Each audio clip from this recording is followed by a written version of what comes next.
காயா என்ன பண்ணுற? வெங்காயம் உரிக்கிறேன். எதுக்கு வெங்காயம் உரிக்கிற?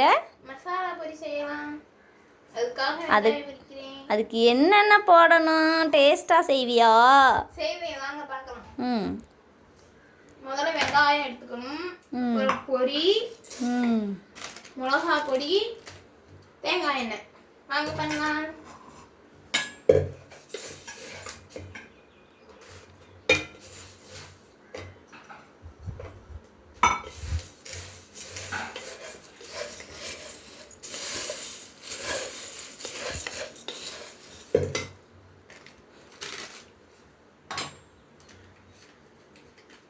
ரொம்ப அதிகமாக போட்டுறாதீங்க, அவ்வளோதான் உரப்பு. நீங்களே அதிகமாக தாங்க போடுறீங்க. நான் கொஞ்சமாக தான் போட்டிருக்கேன். தேங்காய் எண்ணெய் எப்படி இருக்கு? எங்கள் வீட்லேயே ஆட்டினது.